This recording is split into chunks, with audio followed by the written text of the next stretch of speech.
Chapter number 17 physics of solids. इसमें आप पढ़ेंगे सॉलिड्स की प्रॉपर्टीज़, उनकी डिफरेंट टाइप्स, जो उनकी प्रॉपर्टीज़ के लिहाज से उनकी टाइप्स बनाई गई हैं। जैसे कि इलेक्ट्रिकल प्रॉपर्टीज़ के लिहाज से सॉलिड्स की कितनी टाइप्स होंगी, मैग्नेटिक प्रॉपर्टीज़ के लिहाज से सॉलिड्स की कितनी टाइप्स हैं, और स्ट्रक्चर के लिहाज से सॉलिड्स की कितनी टाइप्स हैं। सॉलिड्स पर फोर्स लगाएं तो क्या होगा, ठीक है। तो ये सारा कुछ आप पढ़ेंगे इस चैप्टर में।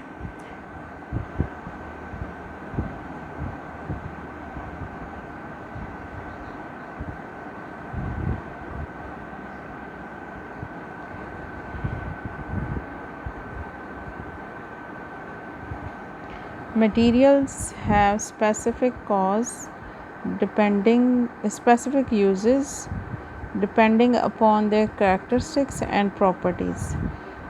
So different materials के मुख्तलिफ uses हैं, और ये uses जो हैं वो डिपेंड करते हैं उनकी characteristics और properties पर, such as hardness, ductility, malleability, conductivity। ये जो नाम लिखे हुए हैं हार्डनेस और ये सारी क्या है, करैक्टरिस्टिक्स हैं कि कोई सॉलिड बहुत हार्ड होता है और कोई सॉलिड जो है वो सॉफ्ट होता है। कोई सॉलिड पर फोर्स लगाएं तो वो फ़ौरन टूट जाता है, ठीक है। किसी सॉलिड पर फोर्स लगाएं तो वो फोर्स बर्दाश्त कर लेता है और ज़्यादा फोर्स पर जाकर टूटता है।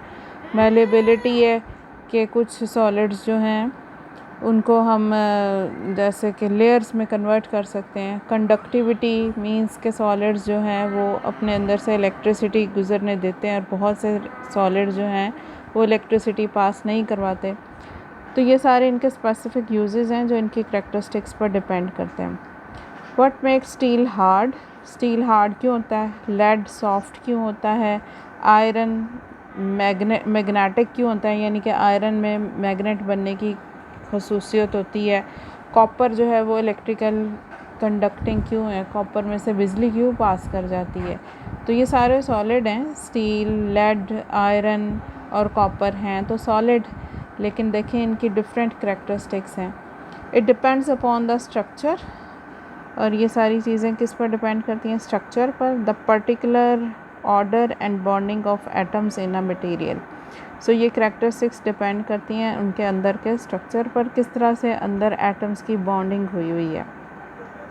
This clue has made it possible to design and create materials with new and unusual properties for use in modern technology। so इसी वजह से नए materials जो हैं वो डिस्कवर होते जा रहे हैं और मॉडर्न टेक्नोलॉजी में वो यूज़ हो रहे हैं। तो पहला आर्टिकल है क्लासिफिकेशन ऑफ सॉलिड्स। ये सॉलिड्स की टाइप्स बनाई गई हैं उनके स्ट्रक्चर के लिहाज से, ठीक है। 3 टाइप्स पढ़ेंगे आप, सॉलिड्स की 3 टाइप्स हैं स्ट्रक्चर के लिहाज से। पहली करैक्टरिस्टिक्स जो है, पहली टाइप जो है वो है crystalline solid. In crystalline solid there is a regular arrangement of molecules. So crystalline solids में क्या होता है, मॉलिक्यूल्स तरतीब से लगे होते हैं। Neighbours of every molecule are arrange in a regular pattern. तरतीब से लगे हुए हैं, that is constant throughout the crystal, और ये तरतीब पूरे क्रिस्टल में बरकरार रहती है। There is thus an ordered structure in crystalline solid। ordered structure मौजूद है, एक तरतीब से जो है वो एटम्स एक दूसरे के साथ जुड़े होते हैं। The vast majority of solids, for example metals such as copper, ये एग्जाम्पल हैं, ठीक है। ये क्रिस्टलाइन सॉलिड्स की एग्जाम्पल है, यहाँ से आपको ऑब्जेक्टिव में भी आ सकता है। क्रिस्टलाइन सॉलिड्स की क्या एग्जांपल है? मेटल्स में copper, iron, zinc. Ionic compounds में सोडियम क्लोराइड है। सिरामिक्स हैं, सिरामिक्स में कौन है, सच एज जिरकोनिया। ये तमाम कौन है, क्रिस्टलाइंस हैं। सो क्रिस्टलाइन सॉलिड्स की ये एग्जांपल्स हैं। The arrangement of molecules, atoms और ions within all types of crystalline solids can be studied using various x-ray techniques. तो ये जो अंदर का स्ट्रक्चर है कि किस तरह से एटम्स जुड़े हुए हैं अंदर, तो यह स्टडी किया जाता है किस टेक्निक से, एक्सरे टेक्निक से। एक्सरेज़ को जो है क्रिस्टल्स के ऊपर फेंका जाता है और फिर अंदर का स्ट्रक्चर जो है वो हमें मालूम हो जाता है कि एटम्स एक दूसरे के साथ किस तरतीब से जुड़े हुए हैं, एक प्लेन से दूसरे प्लेन तक कितना डिस्टेंस है, and so on. It should be noted that atoms, molecules और ions in a crystalline solid are not static. ये अपनी जगह स्टैटिक नहीं है बल्कि क्या कर रहे हैं, वाइब्रेट कर रहे हैं. ठीक है. For example each atom in a metal crystal vibrate about a fix point with an amplitude. और ये एम्पलीट्यूड क्या करता है, इंक्रीज़ करता है अगर आप सॉलिड का टेम्परेचर बढ़ा दें. तो सॉलिड्स को गर्म करने से एटम जो अपनी जगह तेज़ी से वाइब्रेट, इस तरह से तेज़ी से वाइब्रेट करना शुरू कर देते हैं. It is the average atomic positions which are perfectly order over large distances. The cohesive forces between atoms के दरमियान जो ये कोहेसिव फोर्सेस हैं, मॉलिक्यूल्स और आयंस इन क्रिस्टलाइन सॉलिड्स के दरमियान ये जो फोर्सेस हैं, ये फोर्सेस रिस्पॉन्सिबल हैं. इन्होंने मेंटेन किया हुआ है the strict long range order. जो इनका ऑर्डर स्ट्रक्चर है वो कोहेसिव फोर्सेस ने मेंटेन करके रखा हुआ है. इसके बावजूद कि एटम्स अपनी जगह क्या कर रहे हैं, वाइब्रेट कर रहे हैं, in spite of atomic vibrations.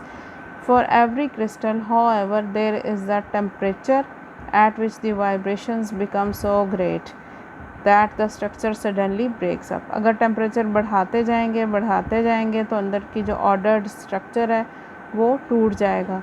And the solid melts, और वो टेम्परेचर होगा जब सॉलिड मेल्ट होना शुरू हो जाएगा.